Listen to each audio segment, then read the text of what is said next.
सत्यवादी राजा हरिश्चंद्र की कहानी। सत्य की चर्चा जब भी कही जाएगी, महाराजा हरिश्चंद्र का नाम जरूर लिया जाएगा।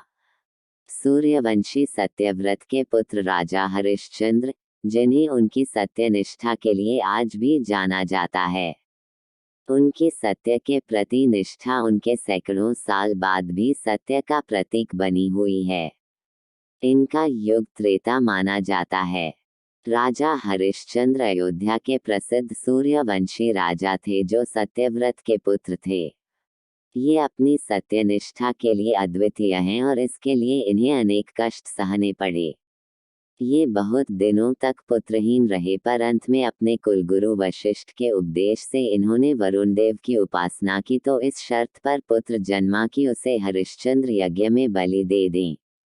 पुत्र का नाम रोहिताश्व रखा गया, और जब राजा ने वरुण के कई बार आने पर भी अपनी प्रतिज्ञा पूरी न की, तो उन्होंने हरिश्चंद्र को जलोदर रोग होने का शाप दे दिया।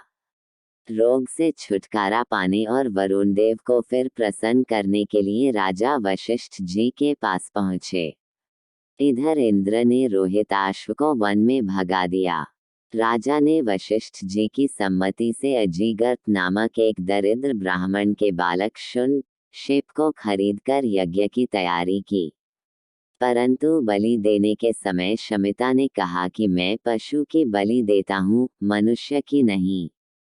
जब शमिता चला गया तो विश्वामित्र ने आकर शुन शेप को एक मंत्र बतलाया और उसे जपने के लिए कहा।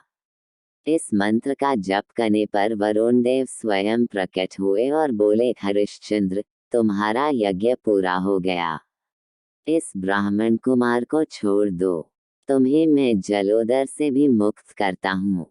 यज्ञ की समाप्ति सुनकर रोहिताश्व भी वन से लौट आया और शुन शेप विश्वामित्र का पुत्र बन गया।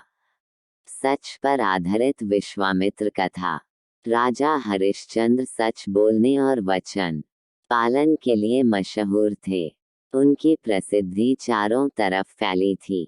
ऋषि विश्वामित्र ने राजा हरिश्चंद्र की प्रसिद्धि सुनी। वे स्वयं इसकी परीक्षा करना चाहते थे। राजा हरिश्चंद्र हर हालत में केवल सच का ही साथ देते थे।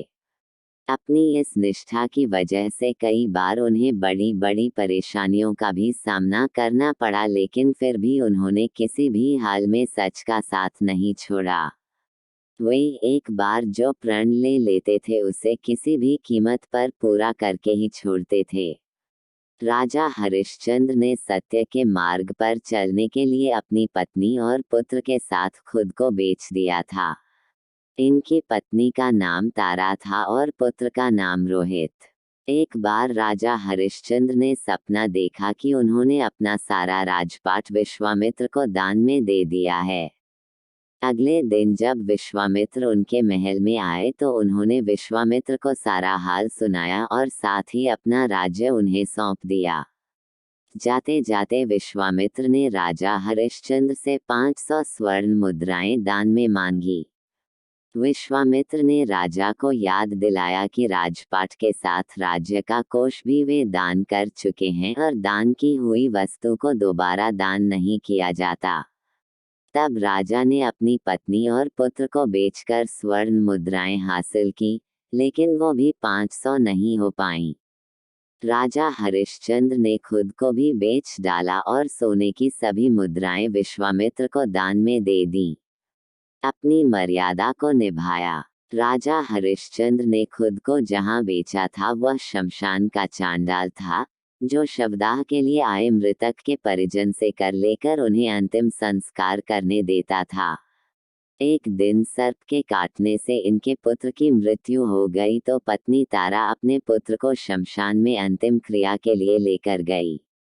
वहां पर राजा ने रानी से भी कर के लिए आदेश दिया।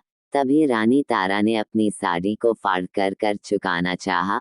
आसमान में बिजली चमकी तो उस बिजली की रोशनी में हरिश्चंद्र को उस अबला स्त्री का चेहरा नजर आया। वह स्त्री उनकी पत्नी तारावती थी और उसके हाथ में उनके पुत्र रोहिताश्व का शव था। अपनी पत्नी की ये दशा और पुत्र के शव को देखकर हरिश्चंद्र बेहद भावुक हो उठे।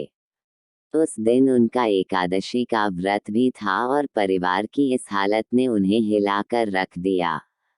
उनकी आंखों में आंसू भरे थे, लेकिन फिर भी वह अपने कर्तव्य की रक्षा के लिए आतुर थे। भारी मन से उन्होंने अपनी पत्नी से कहा कि जिस सत्य की रक्षा के लिए उन्होंने अपना महल, राजपाट तक त्याग दिया, स्वयं और अपने परिवार को बेच दिया, आज ये उसी सत्य की रक्षा की घड़ी है।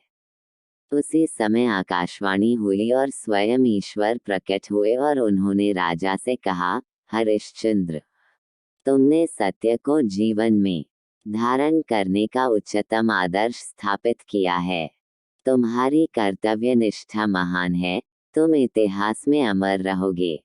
और राजा की ली जाने वाली दान वाली परीक्षा तथा कर्तव्यों के प्रति जिम्मेदारी की जीत बताई।